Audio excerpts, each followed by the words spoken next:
Bem-vindo ao canal Informação Cristã. O nosso desejo é que você seja abençoado, e que se possível nos abençoe também, se inscrevendo, dando um like, e compartilhando com mais pessoas, para que essas mensagens alcancem o maior número de vidas. Ajude o canal Informação Cristã a crescer, para que o nosso trabalho alcance o nosso objetivo de evangelização. Muito obrigado e que Deus te abençoe.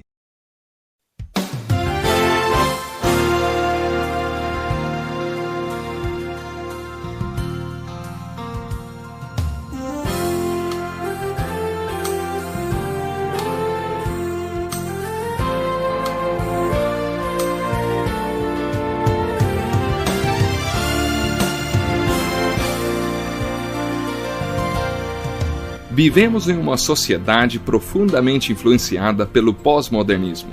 Estamos na era das muitas ideias, conceitos e valores.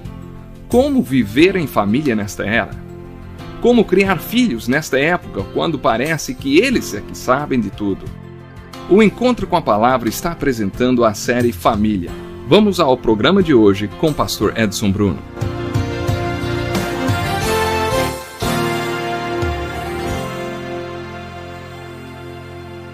Estamos começando mais um estudo, mais um programa Encontro com a Palavra.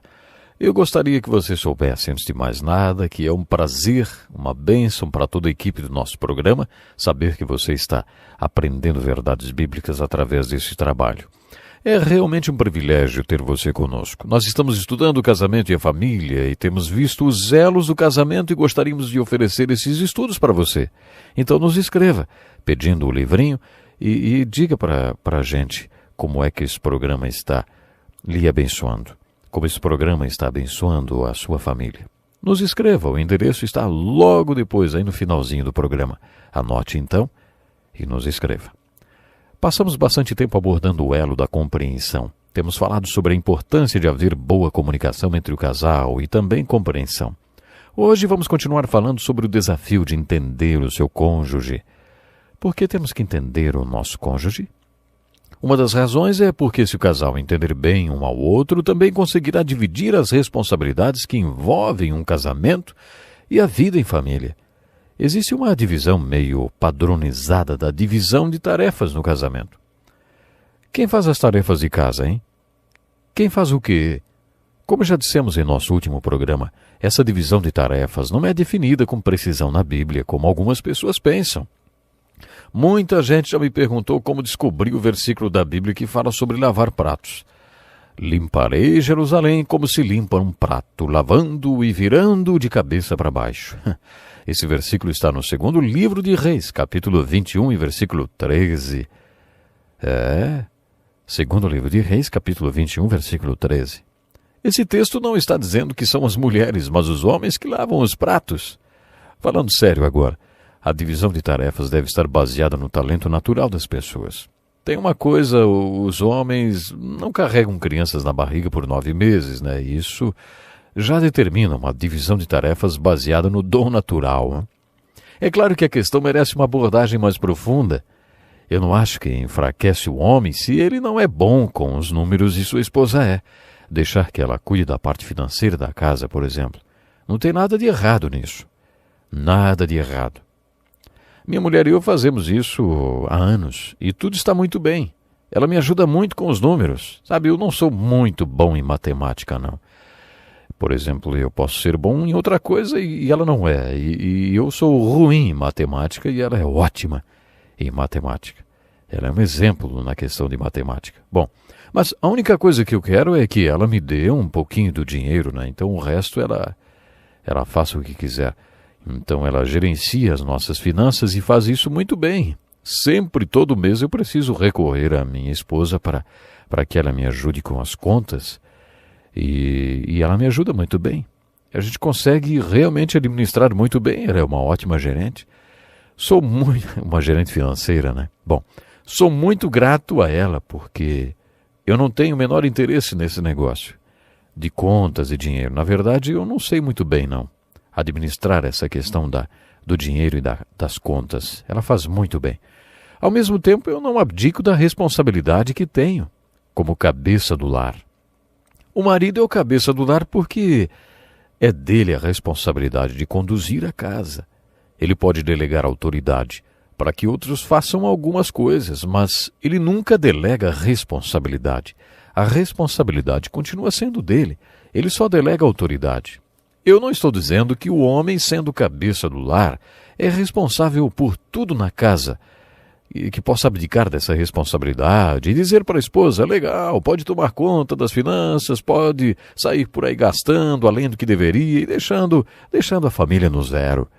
Não é assim. Existem mulheres que já têm um talento específico para certas tarefas e isso pode ajudar a definir o que ela fará no lar e qual será o seu papel. O mesmo acontece com o homem. Tudo isso tem muito a ver com aptidão e vontade. Quem tem tal aptidão para fazer tal coisa, hein? Também tem muito a ver com realização. Nós devemos procurar ser pessoas realizadas, sabe?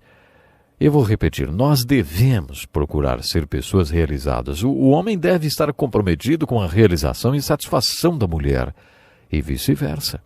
Tem certas coisas que fazemos que trazem realização e outras não. A realização é um dos fatores que deve contar na hora de dividir as responsabilidades do lar. Em um casamento cristão, essa divisão de tarefas deveria também estar baseada no padrão dos dons espirituais. Vou tentar ser bem claro para que vocês possam entender sobre o que estou falando. A Bíblia fala sobre os dons espirituais. Quando o Espírito Santo passa a habitar em nós, traz com ele alguns dons espirituais. A evidência da presença do Espírito Santo em nós é o amor, mas a prova de que ele está nos energizando é chamada de dons espirituais. Segundo o Novo Testamento, toda pessoa que se converte tem dons espirituais. E a prova de que ele está energizando nossas vidas é o trabalho dele em nossas vidas, através dos dons espirituais. E isso sempre nos leva a uma pergunta: como determinamos quais são nossos dons espirituais, hein? Antes de tudo, é bom que você se familiarize com a descrição dos dons espirituais que a Bíblia faz. O Novo Testamento menciona cerca de 21. Guarde esse número. Depois, creia que você recebeu dons, porque as Escrituras afirmam que todo que crê tem dons espirituais, sim. Depois procure avaliar as atividades que você desenvolve melhor. Será que alguma atividade sua demonstra a presença do seu dom espiritual? Há uma diferença entre o talento natural e um dom espiritual. Uma coisa é diferente da outra. Avalie sua performance. Você demonstra ser capacitado espiritualmente para exercer as atividades que você tem? É importante que você faça essa distinção entre dom espiritual e habilidade natural. Quando as habilidades naturais são consagradas a Deus, elas, de certo modo, se tornam dons espirituais. Mas eu defino um dom espiritual, algo que você não tinha antes do Espírito Santo habitar em você e que você adquiriu só depois que ele passou a viver em você. Perceba que há diferença entre dons espirituais e habilidades naturais consagradas a Deus. Você perceberá essa diferença? E pode ser que outras pessoas o ajudem nisso. Se algum dia na igreja, depois que você terminar aí de dar a sua aula de escola dominical, alguém se aproximar e disser: puxa, eu nunca tinha entendido esse texto e hoje, depois da sua aula, ele ficou tão claro para mim. Você não acha que isso é um dom espiritual para o ensino? Se várias pessoas aceitaram a Cristo depois de você explicar o Evangelho, pode ser que você tenha o dom de evangelismo. O impacto que você causa em outras pessoas ajuda a esclarecer o seu dom. Por isso, você precisa de outras pessoas para definir quais são seus dons. Quem vai conhecer você melhor do que seu cônjuge, hein? Se os dois forem crentes, um ajudará o outro nesse desafio. Depois procurem oportunidades para experimentar os dons espirituais que vocês descobriram. Como você vai descobrir se tem ou não o dom do ensino se não assumir uma classe para ensinar, hein? Ao mesmo tempo, dê um tempo para que o dom que você suspeita que tem seja desenvolvido. As Escrituras afirmam que os dons espirituais se desenvolvem de acordo com um uso. Isso quer dizer que depois de exercer uma certa atividade na igreja ou no corpo de Cristo, o dom acaba emergindo. Depois que você definir claramente o seu dom espiritual, consagre-o durante um culto e ofereça-o a Deus. para a sua glória e para cumprir o propósito dele. Creio que a divisão de tarefas que deve existir em todo casamento e na família, supondo que os dois sejam crentes, tem a ver com os dons espirituais. E é por isso que é importante que um entenda e compreenda bem o outro. Outra razão pela qual é importante que o casal se entenda são as crises. Vocês podem estar certos de que vão enfrentar crises no casamento. Todos nós sabemos disso. Todos nós já passamos pelos bons e maus bocados, não é? Nós podemos achar que os tempos de crises fazem com que as pessoas se aproximem automaticamente. Isso pode acontecer em um bom casamento. Como já dissemos, compatibilidade quer dizer sofrer junto, ter alguém com quem sofrer. Por isso, em um bom casamento, a crise pode aproximar ainda mais os cônjuges. Mas eu também já vi pessoas se separarem como resultado de uma crise. Conheço um casal que acabou se divorciando. Para certos casais, a crise nem é tão grande, mas o casamento estava fraco, então quando a crise veio, eles se separaram.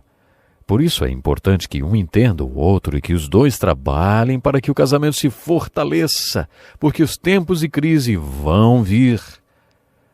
Jesus foi muito realista com a ilustração das duas casas, uma construída sobre a areia e a outra construída sobre a rocha.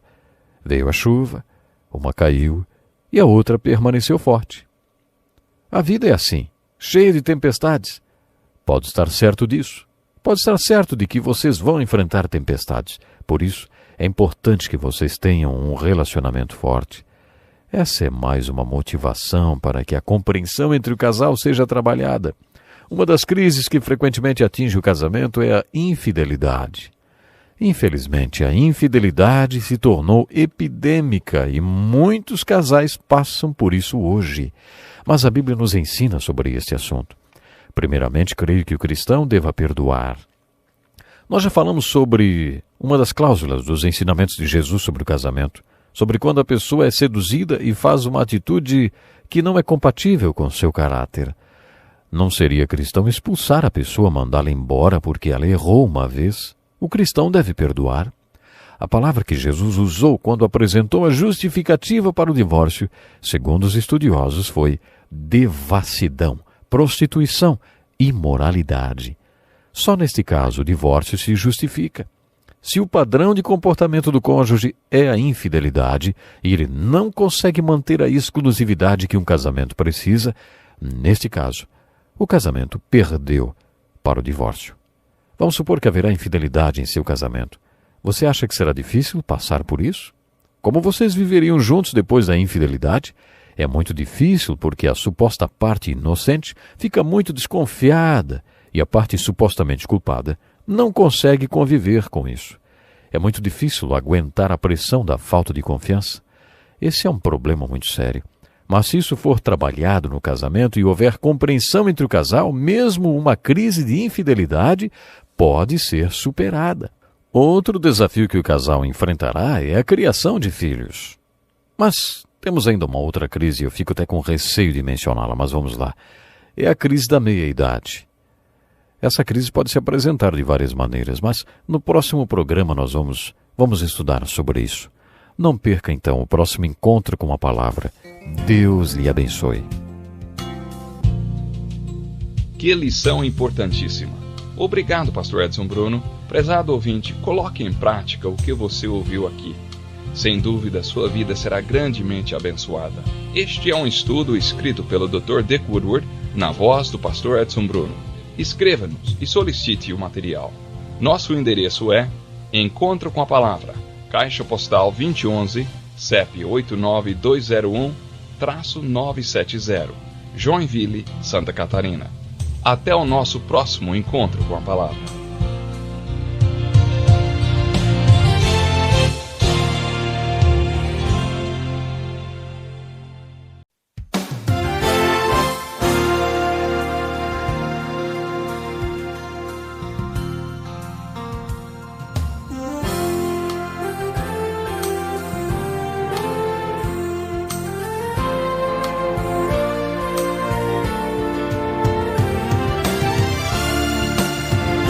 Você sabia que os pais são os sacerdotes do lar?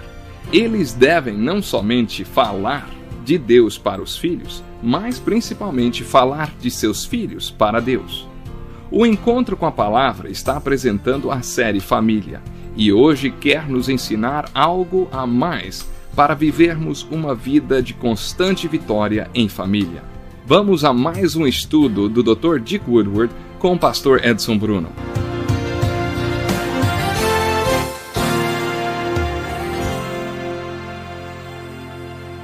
Estamos aqui para mais um tempo de estudo da Bíblia. Este é o nosso encontro com a Palavra. Pegue sua Bíblia, acomode-se, para juntos descobrirmos mais uma parte do que ela fala sobre a lei do casamento e da família. No último programa falamos da importância de haver compreensão entre o casal para que estejam preparados para as crises que certamente atingem todo o casamento. Terminamos o programa falando sobre algumas dessas crises. Infidelidade, a crise por causa da divergência quanto à criação dos filhos. Faltou ainda falarmos sobre uma terceira crise que foi apenas mencionada, a crise da meia-idade. O autor Jim Calmey escreveu um livro chamado A Crise da Meia-Idade. Ele foi pastor e passou por ela. Ele era um bom pastor de uma igreja evangélica muito grande. Ele tinha um ministério muito dinâmico. Em um domingo à noite, depois de 14 ou 15 anos de luta como pastor, sabe, ninguém imagina as lutas pelas quais um pastor passa, mas depois de anos após anos lutando no seu ministério, depois de um culto à noite, ele entrou no segundo carro da família e simplesmente abandonou a família, ministério, abandonou tudo. Ele disse que nunca mais voltaria. Ele saiu deixando choro e tristeza na igreja. Depois que tudo aconteceu, ele ficou sabendo que muitos dos seus amigos de seminário tinham passado pela experiência também. Ele concluiu o seguinte: quando eu estava na puberdade, líamos toda sorte de livros que nos ajudavam a passar por essa idade crítica. Na época de me casar, também li vários livros que me prepararam para o casamento. Quando vieram os filhos, também havia uma variedade de livros sobre as crises que envolvem a criação de filhos. Mas eu nunca li um artigo sequer sobre a crise da meia-idade. E essa crise atingiu a mim e tantos dos meus colegas porque não sabíamos nada sobre o assunto, ele escreve. Foi então que ele começou a pesquisar e escreveu esse livro sobre a crise do homem de meia-idade. Ela acontece. Tenho plena consciência de que essa crise realmente acontece. Homens, eu não estou dando uma desculpa para vocês entrarem em nenhuma crise, viu? É claro que a crise também atinge as mulheres. Na verdade, tanto quanto aos homens. Segundo Jim Calmey, existe a crise de identidade pessoal. Todas aquelas perguntas que já vimos. Quem sou eu? O que eu sou? De onde vim? Para onde estou indo? Atingem a pessoa e ela começa a pensar que não é quem deveria ser, nem é o que deveria ser, não está onde deveria estar, e já passou tanto tempo e tal. Aí ela conclui que se tiver que fazer alguma coisa, tem que ser agora. Esse é um tipo de crise de meia-idade. Outro tipo de crise foi denominada de crise da compensação atrasada da meia-idade. Imagine um homem super bem-sucedido em tudo que faz, com boa formação acadêmica e vida profissional bem-sucedida. Quando ele chega nesse ponto, já tem uns 35 a 40 anos. Aí ele começa a achar que nunca aproveitou a vida, sempre só trabalhou e estudou. Foi o que aconteceu com esse pastor. Ele largou sua mulher com 2 filhos e durante 2 anos fez o que quis. Parecia até um colegial. Graças a Deus, ele e sua esposa passaram por um aconselhamento pastoral. Alguns anos atrás eles estiveram em nossa igreja e estavam super bem e felizes. Eles realmente passaram por essa crise e a superaram quando ele percebeu que já tinha o que queria. Muitas pessoas são atingidas por essa crise e depois percebem que já tinham o que queriam, mas tinham que provar aquilo. Essa é a crise. Há mais uma crise que está bem próxima dessa, e Jim Calmey a chamada de crise do então era isso, As pessoas de 40 e poucos anos podem começar a pensar assim. Já cheguei no topo da vida e agora vou começar a descer. Será que a vida é isso? Tenho que ter certeza, tenho que descobrir. É aí que começa a crise de meia-idade. Sabe, assim escreve o pastor Dick Woodward, nosso professor. Eu mesmo já passei por isso. Eu passei por um período de 10 anos no meu ministério, que foi muito difícil. Eu estava sempre muito ocupado, correndo de um lado para outro. Eu gostava muito do que fazia, e o fazia com prazer.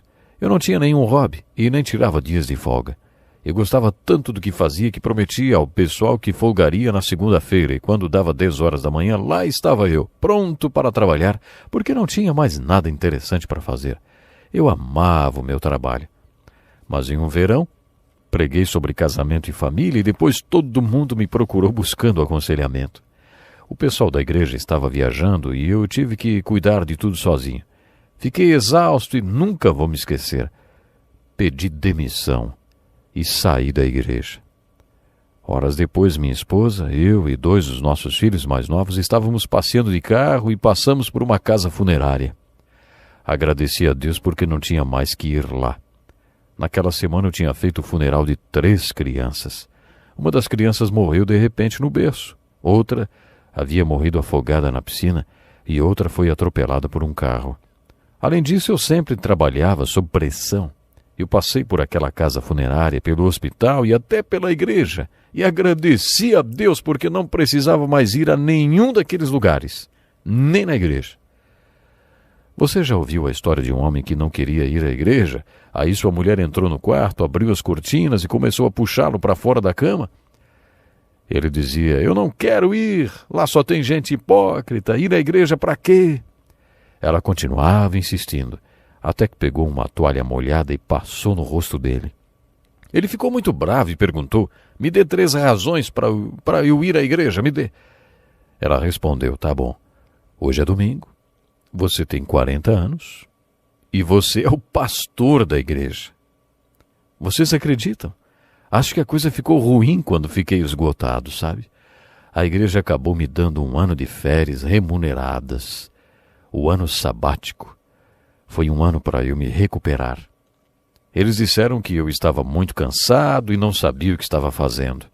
No seu livro Aprendendo a Envelhecer, o Dr. Paul Thorne diz que uma das maneiras para evitar esses episódios é trocar a área profissional algumas vezes. Não faça a mesma coisa durante 40 ou 45 anos. Ele foi médico antes de se tornar um psiquiatra e depois se tornou um palestrante e escritor. Quando escreveu o livro, ele já tinha 73 anos. Ele disse que pode ser que você não esteja esgotado, mas, se não se cuidar, a crise pode pegá-lo de surpresa. A compreensão entre o casal será de grande ajuda quando a crise de meia-idade chegar. Todos esses elos que vimos são dimensões da unidade no casamento. Veremos agora o 5º elo, que chamamos de a expressão de alegria da unidade. Vamos recapitular um pouco. Já falamos sobre o elo da comunicação. Esse elo é a ferramenta que mantém a unidade. Se vocês se comunicarem, poderão trabalhar a unidade do casamento. Se não houver comunicação, aí não tem como dar certo. A compatibilidade, como dissemos, é a evidência da unidade. O amor é a dinâmica que impulsiona a unidade. E a compreensão é o crescimento da unidade. O sexo é a intimidade física do casamento e a expressão de alegria da unidade. Deus nos criou macho e fêmea, e junto com o macho e a fêmea também criou a beleza do sexo. Na descrição da criação vemos que Deus olha para tudo que criou e diz que está bom. Mas quando ele criou o sexo, sabe o que Deus diz? Ele diz, muito bom. E depois Deus começa a dizer, não é bom, não é bom. Não é bom que o ser humano esteja só. Ele nos colocou todos em família e quando criou macho e fêmea, também criou a expressão de comunicação mais inocente que pode existir. Vocês se lembram que dissemos que os 2 estavam juntos e o nome deles era homem. Não homens, mas homem. Eles eram uma só carne quando foram unidos, a unidade física. Quando revemos o relato da criação, quando Deus criou o sexo, devemos notar que Deus fez o sexo para a procriação. Isso é meio óbvio, né? Dissemos no início dessa sessão de estudos que a lei do casamento e da família é uma lei que, para ser exercida, precisa que 2 pessoas sejam unidas em uma parceria que os torne pais, para que eles possam produzir indivíduozinhos que serão criados em um lar onde serão cuidados e onde ficarão até que sejam maduros o suficiente para se tornarem indivíduos que se tornarão parceiros e pais. e que também produzirão pequenos indivíduozinhos, e esta é a maneira como Deus planejou povoar a terra. Essa é uma das primeiras coisas que devemos considerar quando abordamos o assunto do sexo. Também já dissemos que o plano de Deus foi povoar a terra com pessoas boas. Se Deus tiver 2 pais adequados e eles tiverem uma parceria adequada, poderão produzir pessoas adequadas. Deus não quer simplesmente povoar a terra, mas quer povoar com pessoas adequadas. E para que isso funcione, os pais têm que ser maduros e estáveis. A parceria deles tem que ser forte e eles têm que ser fortes para produzir pessoas fortes. Esse é o plano de Deus para povoar a terra. Quando Deus planejou tudo isso, também criou uma importante instituição que daria à criança recém-nascida o preparo de mais ou menos 20 anos para que enfrentasse a vida e estivesse madura para o tempo dela própria produzir outras pessoas. Quando refletimos sobre estas coisas, fica óbvio que Deus criou o sexo para ser vivido dentro do contexto do casamento e da família. O sexo foi feito para o casamento e para a família. Isso fica muito claro quando revemos o relato da criação e o começo de tudo em Gênesis. Foi Deus quem criou macho e fêmea. Ele criou o sexo e disse que era muito bom. Mas ele também disse que era para o casamento e para a família. Temos um cenário aqui. Quero antes dizer que amo os homossexuais tanto quanto amo qualquer outra pessoa e que acho que devemos alcançá-los com o nosso amor. Mas isso não significa que vou dizer a eles que o estilo de vida deles é uma questão de preferência e que a aceito. Nem que aceito o casamento entre homossexuais, nem que eles sejam ministros, simplesmente porque eles não se encaixam nesse cenário. Não foi isso que Deus quis dizer quando criou o sexo e disse que era destinado para o contexto do casamento e da família. E não se esqueça da família em todo esse contexto. Estes ensinamentos nos fazem perceber a importância vital do casal cristão na questão do projeto família. Já dissemos que a decisão de casar deve estar baseada na orientação divina. O que é o casamento aos olhos de Deus? Portanto, que Deus uniu, ninguém separe. Este é um casamento aos olhos de Deus. É para isso que Deus uniu. O casamento, a decisão de se casar, deve estar baseada na orientação divina. É um assunto muito extenso esse, e vamos abordá-lo no próximo programa. Esteja conosco então. Até lá. Deus lhe abençoe. Que lição importantíssima. Obrigado, Pastor Edson Bruno. Prezado ouvinte, coloque em prática o que você ouviu aqui. Sem dúvida, sua vida será grandemente abençoada. Este é um estudo escrito pelo Dr. Dick Woodward, na voz do Pastor Edson Bruno. Escreva-nos e solicite o material. Nosso endereço é Encontro com a Palavra, Caixa Postal 2011, CEP 89201-970, Joinville, Santa Catarina. Até o nosso próximo Encontro com a Palavra.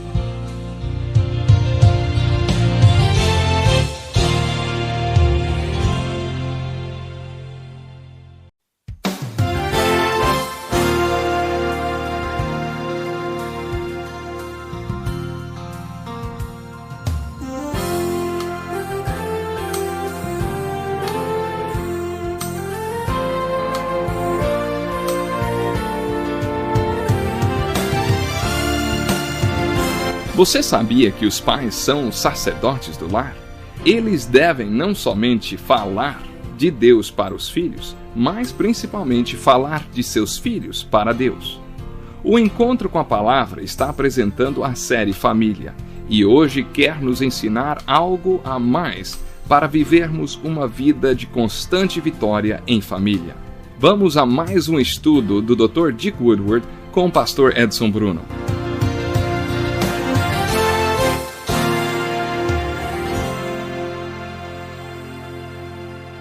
Seja bem-vindo a mais um programa Encontro com a Palavra. Nós estamos estudando a lei do casamento e da família. Nosso objetivo é mostrar qual o padrão de Deus para o casamento. Já vimos o propósito de Deus para o relacionamento sexual dentro do casamento e hoje queremos continuar a estudar os aspectos bíblicos do sexo. O sexo é um assunto muito controverso e pessoal. E cada um de nós tem o direito de fazer suas próprias interpretações, ter suas próprias convicções e tomar suas próprias decisões. Deus nos deu a responsabilidade de decidir a respeito de ter filhos ou não. Se Ele quisesse, poderia ter feito de tal maneira que não teríamos muito o que opinar. Não teríamos escolha. Mas nós temos. Podemos decidir se vamos ou não colocar uma criança no mundo.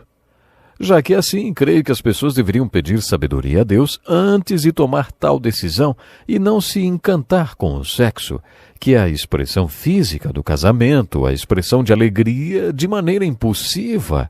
Muita gente, quando se dá conta, já teve um monte de filhos. Nosso professor Dick conta o seguinte: meus pais eram contra a ideia de controle de natalidade e tiveram 11 filhos. Para eles, a escolha era de Deus e eles queriam povoar a terra com muitos missionários.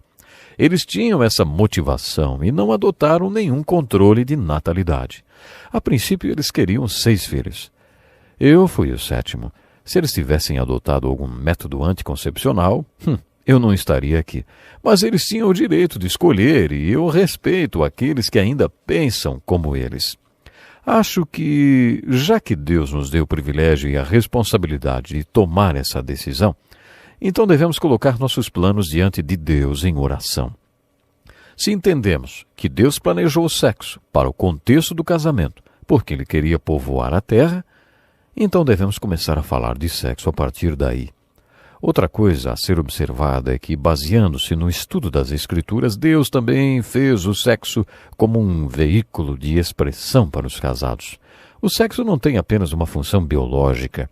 Quando eu ainda exercia o pastorado e os casais me procuravam para falar sobre seus problemas sexuais no casamento, eu começava a conversar com eles falando da unidade espiritual e do fundamento da unidade do casamento antes de falar de sexo. Falávamos sobre comunicação e compatibilidade, sobre amor e as definições bíblicas de amor, sobre compreensão. Só depois falávamos sobre sexo.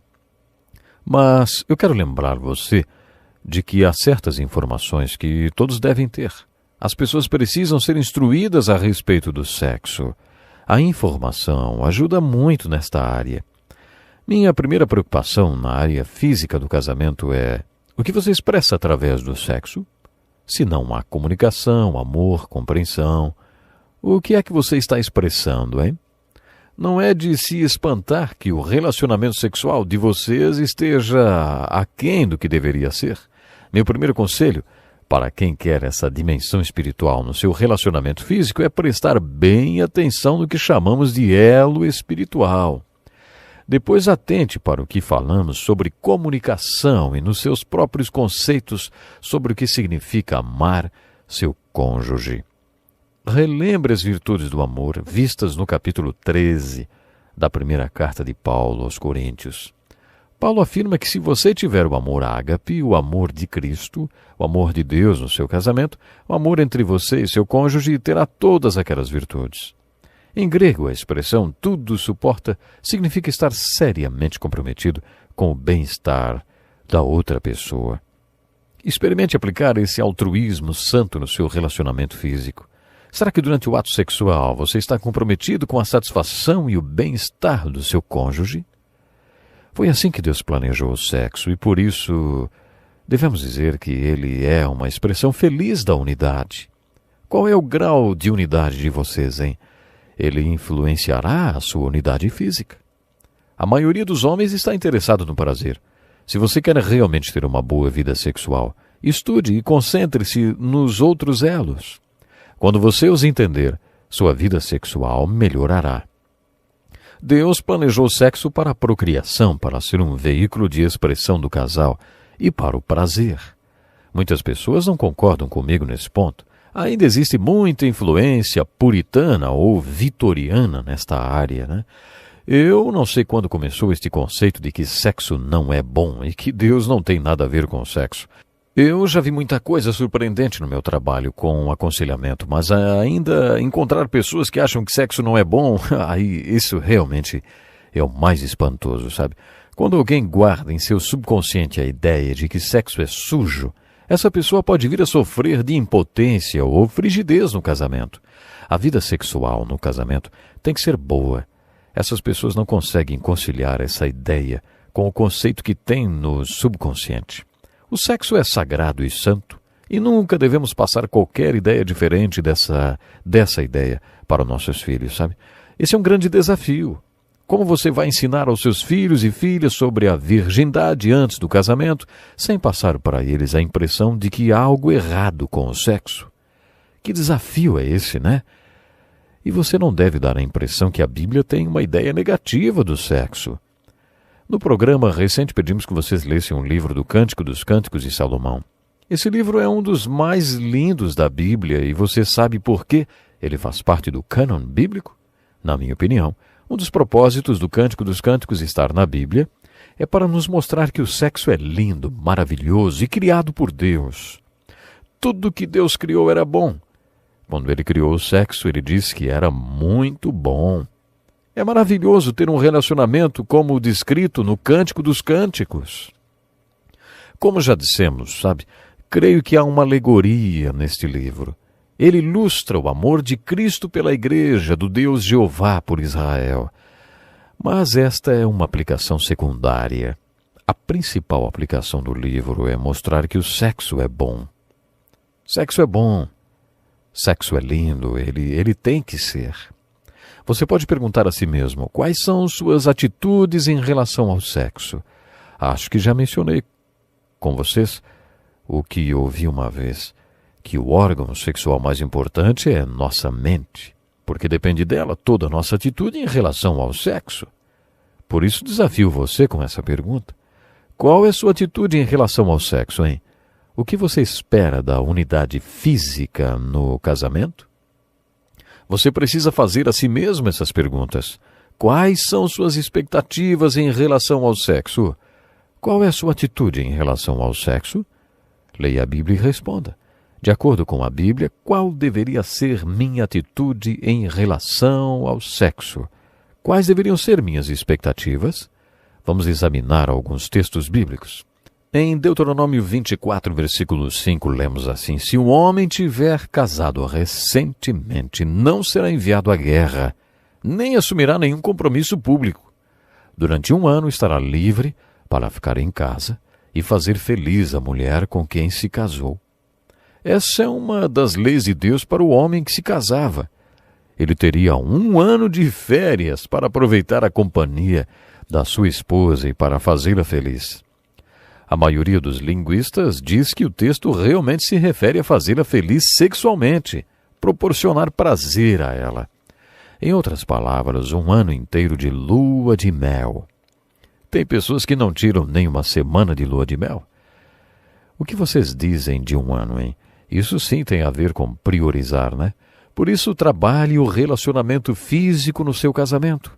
Deus instituiu 1 ano de lua de mel. Depois dessa, que opinião você imagina que Deus tem sobre sexo, hein? Afinal, essa é uma das leis de Deus. Em Hebreus 13, versículo 4, encontramos um desafio. O casamento deve ser honrado por todos, o leito conjugal conservado puro. Deus traça uma linha contra o sexo casual, ilícito, e honra o casamento e a santidade da intimidade sexual. Eu gostaria que vocês lessem 2 textos. 1 Coríntios 7, versículos 1 a 7 e Deuteronômio 5, versículos 15 a 23. No próximo encontro vamos querer saber qual é a sua atitude em relação ao sexo, hein? Qual devem ser as suas expectativas? Como devemos ver o propósito, a função e o papel do sexo no casamento, baseando-nos nesses textos bíblicos? Deixe-me falar mais uma coisa. Acho que em Gênesis 3, Deus estava tentando nos mostrar algo, sim, quando nos deu aquela ilustração relacionada às árvores do Jardim do Éden. Acho que ele estava tentando nos mostrar algo. Naquele texto está ilustrado uma visão de Deus sobre o sexo. Neste texto, Deus coloca o homem em um jardim e antes de colocá-lo ali, Deus põe 3 árvores que satisfarão as necessidades do homem. Deus apresenta essas árvores em uma ordem de prioridade das necessidades do homem que elas satisfarão. Havia árvores que satisfaziam a necessidade dos olhos do homem. O que quer dizer, como você vê as coisas e as entende no que você crê. As outras árvores satisfariam a necessidade de comida do homem. Na minha opinião, isso se refere a todas nossas necessidades. Na psicologia, quando você lista todas as necessidades do homem, faz uma lista enorme de necessidades. Creio que toda essa lista está contida e representada nestas 3 árvores que satisfariam as necessidades do homem para viver. E as árvores foram listadas nesta ordem: olho, alimento e vida. Eles caíram e todo mundo quer saber o que foi que eles fizeram naquele jardim. Eu já vou avisando que não foi por causa de sexo e nem porque comeram uma maçã. Não há qualquer referência a maçã no livro de Gênesis. Sabe o que eles fizeram? Eles misturaram a ordem de prioridades. Eles colocaram em primeiro lugar a necessidade de alimento e a necessidade de vida em segundo lugar. Acabaram morrendo e sendo expulsos do jardim. Imagine qualquer coisa que Deus colocou em sua vida que seja uma necessidade. Agora faça como o livro de Gênesis manda. Vamos supor que seja sexo. Você tem necessidade de sexo. Você tem um impulso sexual. Deus está dizendo que não é para você sair por aí fazendo sexo para satisfazer sua necessidade. O que você mais precisa é pedir que Deus satisfaça a necessidade dos seus olhos, que mostre qual é o propósito do sexo, o seu lugar, função e propósito. Se você colocar essa árvore primeiro, Deus vai satisfazer sua necessidade de sexo. Temos que ficar por aqui hoje, mas no próximo programa vamos continuar. Que lição importantíssima. Obrigado, Pastor Edson Bruno. Prezado ouvinte, coloque em prática o que você ouviu aqui. Sem dúvida, sua vida será grandemente abençoada. Este é um estudo escrito pelo Dr. Dick Woodward, na voz do Pastor Edson Bruno.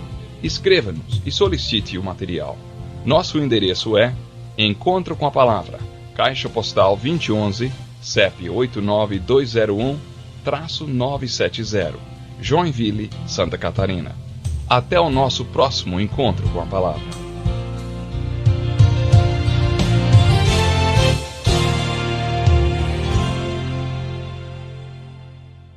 Obrigado por ter assistido um vídeo do nosso canal Informação Cristã. Esperamos que ele tenha edificado a sua vida e também da sua família. Pedimos que por favor se inscreva no nosso canal, dê um like e compartilhe esse vídeo para o maior número de pessoas, para que elas também sejam edificadas e alcançadas pela palavra do nosso Deus. Que Deus te abençoe e até o próximo vídeo.